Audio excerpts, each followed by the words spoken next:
संगत जी, एक बुजुर्ग जो कि इतनी ठंड में, जितनी ठंड अब पड़ रही है, वो सेवा करने के लिए आए और वहां पर आकर वो बीमार हो गए। तो बाद में कैसे बाबा जी ने दया मेहर की उन पर, आज की साखी में जानेंगे हम।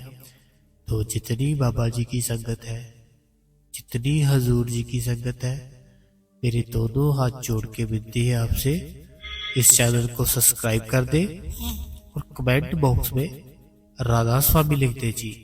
राधा स्वामी लिखने से बहुत ही प्यार मिलेगा बाबा जी का। तो संगत जी, आज की साखी शुरू करते हैं बाबा जी का नाम लेकर। राधा स्वामी जी।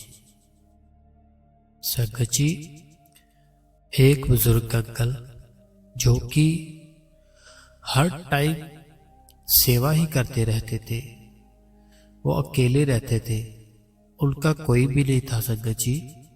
लेकिन वो अपना सब कुछ बाबा जी को और सेवा को समझते थे कि मेरा जो भी कुछ है सब कुछ वो डेरा ही है और बाबा जी ही है और सेवा है, बस और कुछ नहीं है मेरा।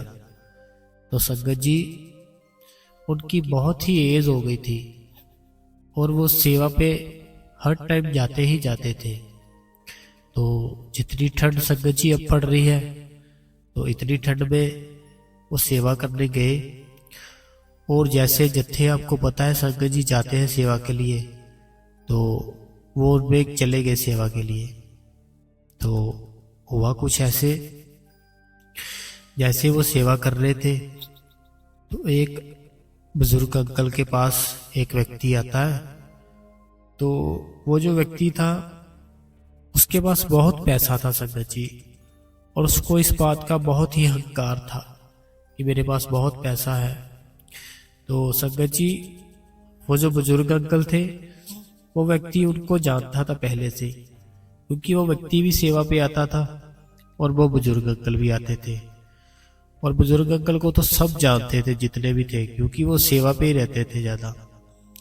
तो होता क्या था कि जैसे किसी ने भी आना तो वो अंकल को बुलाकर जाना, राधा स्वामी बुलानी, उनकी सेवा करनी। वो सब जो अमीर आदमी था जो सेवा करने आता था, उसको ये अच्छा नहीं लगता था। उसको जेलसी फील होती थी कि मैं इतना शाहूकार हूँ, मेरे पास इतना धन दौलत है, तो मेरे को कोई पूछता ही नहीं है। मैं भी तो सेवा पे आता ही हूँ, मेरे को कोई इतना बुलाता ही नहीं है। लेकिन जो ये बुजुर्ग है, इसको हर कोई बुलाता है, तो हर कोई इस पे तरस भी खाता है, इसकी सेवा भी करता है, तो क्यों ना मैं इसको भगा ही दूं सेवा से। ऐसे उसके मन में चलने लग जाता है संगत जी। तो उसके बाद क्या होता है, वो उस बुजुर्ग अंकल के पास जाता है तो बोलता है कि इतनी ठंड बढ़ रही है तो आपको पता नहीं चलता, आप सेवा में आ गए हो घर से, जाओ आप घर पे जाओ वापस अपने। तो संगत जी, वो बुजुर्ग अंकल बोलते हैं कि मैं कब से सेवा कर रहा हूँ, मेरी पूरी उम्र निकल जा रही है सेवा के लिए ही। इतनी उम्र से मैं सेवा कर रहा हूँ, तो अब मैं छोड़ थोड़ी सकता हूँ, तो मैं किसी को कुछ बोलता थोड़ी हूँ। तो वो व्यक्ति बोलता है कि जितनी संगत है सेवा करने आती है, उसकी सेवा में तुम, वो अपनी सेवा छोड़ के तुम्हारी सेवा करने लग जाते हैं, तो ये सब मुझे नहीं अच्छा लगता। आप घर पर ही रहा करो, वैसे भी आपकी एज बहुत हो गई है। तो जो जत्थेदार होते हैं वो आ जाते हैं उनके पास ये सब बातें सुनकर। वो जो जत्थेदार होते हैं संगत जी, वो बहुत ही अच्छे होते हैं, बहुत ही अच्छे और बहुत ही शांत स्वभाव के होते हैं। वो बोलते हैं कि क्या हुआ, तो वो बोलता है कि ये बुजुर्ग हो गए, अभी इनको बोलो घर पर बैठा करे, ये सेवा पर आ जाते हैं और कोई ना कोई नुकसान करके जाते हैं। तो वो बुजुर्ग अंकल बोलते हैं कि मैंने क्या नुकसान किया सेवा में, बताओ। तो वो बोलता है कि कभी कोई आता है आपके पास, आपको कभी इधर लेकर जाता है, कभी इधर लेकर जाता है, तो ये नुकसान ही है। अगर आप नहीं आओगे तो सब आराम से सेवा करेंगे, तो जो भी आता है आपको मिलकर जाता है, फिर कोई ना कोई आपकी हेल्प करने आ जाता है, तो आप इससे अच्छा है ना ही आओ। तो संगत जी, वो जो बुजुर्ग व्यक्ति होता है वो जत्थेदार साहब को बोलता है कि बाबा जी ने कोई सेवा की एज लिमिट तो रखी भी है कि इतनी एज के जो है बुजुर्ग वो सेवा कर सकते हैं, तो इसमें तो कोई रूल ही नहीं है, तो मैं तो अपनी मर्जी से आता हूँ, तो इसको क्यों प्रॉब्लम हो रही है।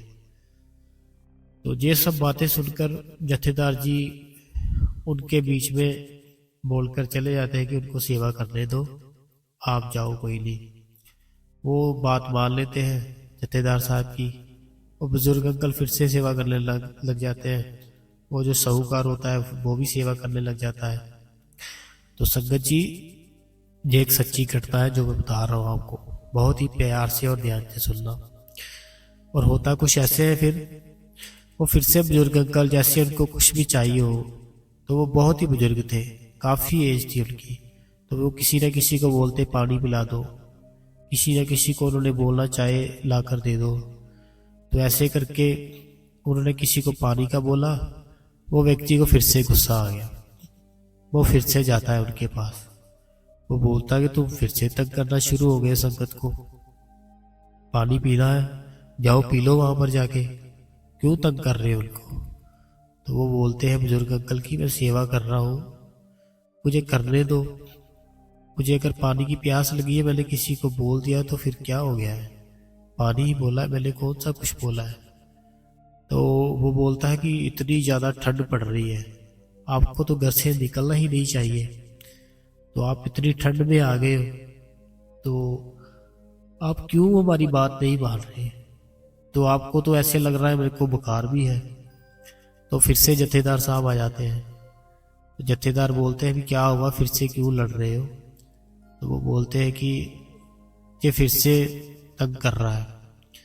तो वो जत्थेदार बोलते हैं कि जैसे कोई बुजुर्ग आता है सेवा पे, बच्चा आता है, तो जो हमारी एज के है, जो बिल्कुल एकदम ठीक ठीक ठाक है, फिट है, तो उनको ही ध्यान रखना पड़ेगा ना इनका। तो आप इनको मत तंग करो, आप इनको सेवा करने दो। तो वो जत्थेदार जी भी देखते हैं उन बुजुर्ग अंकल को, तो वो बोलते हैं कि मुझे ऐसे लग रहा है कि इतनी ठंड है, तो आपको फीवर हो गया है, बुखार चढ़ा हुआ है, आपको ऐसे लग रहा है मेरे को, तो आपको ना रेस्ट करनी चाहिए, आप रेस्ट करो, कोई बात नहीं। अब सेवा पे तो आए ही हो घर से, तो आपकी सेवा तो हो ही रही है, तो आप ऐसा करो, अभी इतनी सेवा हो गई है, ठीक है, तो आप कोई कपड़ा भी नहीं डाल के आए हो, इतनी ठंड पड़ रही है, तो आपने कोई कपड़ा भी नहीं डाला हुआ, तो ऊपर से आप बीमार लग रहे हो, तो आप बैठ जाओ, रेस्ट करो, मैं आपको कोई ना कोई अपनी जैकेट ला कर देता हूँ, वो आप डाल लो। तो वो सेवादार जो बुजुर्ग अंकल होते हैं वो कहते हैं कि नहीं, मैंने किसी से कुछ नहीं लेना, तो कोई बात नहीं, मैं बैठ जाता हूँ आराम से। वो सेवादार जत्थेदार जी बोलते हैं कि आप जाओ, आपने ऐसे लगता है कि कुछ खाया भी नहीं है, आप लंगर छको, चाय पियो, तो बैठ जाओ आप आराम से। तो वो जो व्यक्ति होता है उसको फिर से जेलस होती है कि जत्थेदार कितना प्यार दिखा रहे हैं इस पे। तो वो बोलता है कि इनको घर पर ही भेज दो, क्यों नहीं मान रहे हो आप बात। तो वो जत्थेदार बोलते हैं कि बाबा जी अभी आने वाले यहाँ पे, तो जो सेवा चल रही है वो बाबा जी प्रसादी भी देंगे, हमको प्रसाद देंगे, तो ये अगर आए हैं घर से सेवा के लिए तो इनको भी प्रसाद लेने दो, बाबा जी के दर्शन करने दो। तो वो व्यक्ति बोलता है ठीक है जत्थेदार जी, जैसा आप बोलो, लेकिन अंदर से उसको गुस्सा आ रहा होता है। तो संगत जी, बाद में होता क्या है कि बाबा जी आ जाते हैं दर्शनों के लिए, दर्शन देने के लिए। तो लाइन लग जाती है संगत जी, सारी संगत की, जो सेवादार होते हैं बस उनको ही दर्शन देने होते हैं, उन्होंने जो जत्थे होते हैं। तो संगत जी, बाबा जी दर्शन देते हैं और प्रसाद देते हैं सबको। तो वो जो बुजुर्ग अंकल होते हैं उनकी आंखों में आंसू होते हैं, बाबा जी बड़े ही दूर से देख लेते हैं उनको, और वो बोलते हैं कि वो जो उधर बैठे हुए हैं वो कौन है बुजुर्ग अंकल। तो वो जत्थेदार बोलते हैं कि वो सेवादार है, सेवा के लिए आए थे घर से, तो उनको बुखार हो गया है, इसलिए वो बैठ गए वहाँ पे। तो वो बाबा जी बोलते हैं कि ठीक है, आप लेकर आओ उनको, जाओ। तो वो जो जत्थेदार होते हैं वो लेने के लिए जाने लगते हैं। वो फिर से बोल लेता है, जो अमीर आदमी होता है वो बोलता है कि बाबा जी उसको रहने दो, वहीं पर बैठा रहने दो। वो तो बात ही नहीं मानता कोई। उसको हमने बोला है तुम्हारी इतनी एज हो गई है, तुम घर पर ही रहा करो, तुम मत आया करो। तो वो हमारी फिर भी बात नहीं मानता। तो बाबा जी बोलते हैं कि जो हमें शरीर मिला हुआ है, इससे जितना भी काम ले ले वो कम है, लेकिन वो काम उस मालिक का होना चाहिए, दुनियादारी का काम नहीं होना चाहिए। दुनियादारी के काम तो खत्म ही नहीं होते। अगर हम उस मालिक का काम करेंगे तो मालिक हर टाइम हम पे ध्यान में रखेगा। तो संगत जी, वो व्यक्ति बोलता है ठीक है बाबा जी। वो जत्थेदार उनको लेकर आते हैं, बुजुर्ग अंकल को, और बाबा जी उनको प्रसाद देने लगते हैं। तो वो मना कर देता है। संगत जी वो बोलता है कि नहीं बाबा जी, मैं आज ये प्रसाद नहीं लूंगा। तो बाबा जी बोलते हैं भी क्या हुआ, क्यों नहीं लोगे प्रसाद, कोई गलती हो गई हमारे से? तो वो रोने लगता है संगत जी, वो बहुत रोता है। वो बोलता है कि बाबा जी, मैं घर से सेवा के लिए आया था, और जहां पर आके मैंने थोड़ी सी सेवा की अभी, और मैं बीमार पड़ गया, तो मैंने सेवा नहीं की। ये जो आप प्रसाद दे रहे हो, प्रसादी दे रहे हो, ये सब उनकी है जो सेवादार आए हुए हैं, जिन्होंने सेवा की है। तो मैंने तो सेवा ही नहीं की, तो मैं ये सब नहीं ले सकता। तो बाबा जी बोलते हैं कि जो घर से निकल गया सेवा करने के लिए, बाद में उसको कोई प्रॉब्लम हो गई, तो उसकी सेवा जब वो घर से निकला तभी शुरू हो गई थी। तो तुम जब घर से निकले थे ना कि मैं सेवा करने जा रहा हूँ, तुम्हारी सेवा तब भी शुरू हो गई थी। तो अगर आप यहाँ पर आके बीमार हो गए हो तो इसमें आपका थोड़ी कोई कसूर है, आपकी सेवा पूर्ण हो चुकी है, आप जे लो प्रसाद। वैसे संगत जी वो प्रसाद ले लेते हैं बुजुर्ग अंकल। तो वो जो अमीर आदमी होता है उसका भी अहंकार होता है जो टूट जाता है। तो बाबा जी उसको बोलते हैं कि कोई अगर बुजुर्ग है, कोई अगर बच्चा है, वो सेवादारों के साथ कोई बच्चा आ गया है, तो आप उसको पकड़ लोगे थोड़ा टाइम, तो वो भी एक सेवा ही हो जाएगी, कोई बात नहीं है। कोई बुजुर्ग आ गया है, तो बुजुर्ग की अगर आपने हेल्प कर दी, उसका ध्यान थोड़ा सा रख लिया, उसको कुछ खाने को दे दिया, कुछ भी उसकी हेल्प कर दी, तो वो भी सेवा ही होगी आपकी, आपका टाइम वेस्ट नहीं होगा। तो ऐसे आपको मिल बांट कर रहना चाहिए, जितने भी सेवादार हैं। तो हमें किसी को बुरा भला नहीं बोलना है। तो संगत जी, वो जो अमीर आदमी होता है वो भी रोने लगता है कि बाबा जी मुझे माफ़ कर दो, मेरे पास बहुत ऐसे पैसा था, मुझे अहंकार आ गया इस चीज़ का, तो आज के बाद मैं ऐसा कुछ नहीं करूँगा। तो इतने में बुजुर्ग अंकल को जब देखता है कि उनको ठंड लग रही होती है, संगत जी, वो जो अमीर आदमी होता है बहुत ही जल्दी से जाता है गाड़ी में से वो अपनी जैकेट निकाल के देता है, और वो बोलता है जे लो आप ये डाल लो। और बाबा जी हंसने लग जाते हैं संगत जी कि अभी ये लड़ रहे थे, तो अभी देखो दोनों रो रहे हैं। तो एक बहुत अमीर है और एक बहुत गरीब है। एक के पास कुछ नहीं है, एक के पास सब कुछ है। तो अभी देखो जी अपनी जैकेट दे रहा है उसको, तो वो जैकेट देता है अपनी उसको। तो बाबा जी इसको बोलते हैं कि ये अकेले ही रहते हैं जो बुजुर्ग अंकल है, तो अगर आपको कोई प्रॉब्लम नहीं है तो आप इनकी सेवा करो, आप इनको साथ रखो। तो वो जो अमीर आदमी होता है वो बाबा जी से बोलता है ठीक है बाबा जी, जैसे आपका हुक्म। तो वो उसकी जो वाइफ होती है, उसके जो बच्चे होते हैं, वो उनको भी बुला लेता है कि आओ जल्दी आओ, बाबा जी ने हमें कुछ हुक्म दिया है, वो आपको पूरा करना है। उसकी वाइफ तो पहले से ही बहुत मानती थी, तो वो उसमें थोड़ा सा भी हकदार नहीं था। तो वो बोलती है बाबा जी को कि बाबा जी शुक्र है आपका, आपने अपने हाथों से हमें सेवा बख्शी। तो अभी जो ये बुजुर्ग अंकल है, हम इनको हर टाइम इतनी सेवा करेंगे, इतनी सेवा करेंगे, जी आपको खुद बताएंगे जब भी मिलेंगे बाद में। अब हम इनका बहुत ज़्यादा ध्यान रखेंगे। तो ऐसे संगत जी, वो जो बुजुर्ग अंकल थे, अगर वो सेवा नहीं करने आते तो घर पर ही रहते, तो आप बताओ वो बुजुर्ग अंकल का क्या होना था। उन्होंने तो रह जाना था घर के ही बस, और बीमार हो जाना था। तो सेवा पे आते थे तो बाबा जी की दया मेहर हो गई। तो अगर घर पर ही रहते तो ये सब होना था उनके साथ कभी भी नहीं होना था। तो ऐसे ही संगत जी, जब भी हमारे पास टाइम हो हमें सेवा पर जाना चाहिए। हमें अपनी उम्र नहीं देखनी कि हमारी उम्र बहुत हो गई है, ऐसे है वैसे है। ये सब जो हमारा मन है ये चाल चलता है। तो हमें बाबा जी के वचनों पर चलना चाहिए।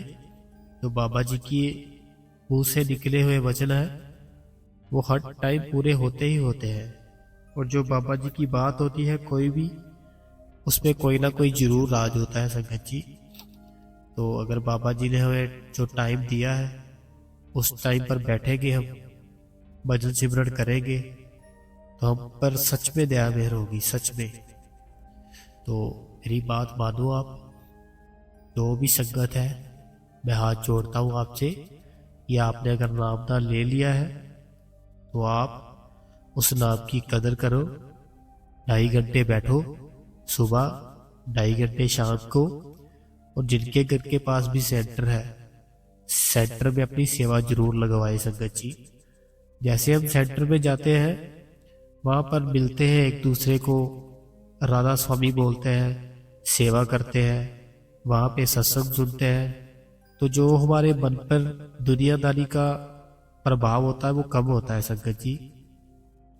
घर के पास कोई भी सेंटर है, आप देखो आपके घर के पास कौन सा सेंटर है, आप वहां पर पहले ऐसे ही जाओ।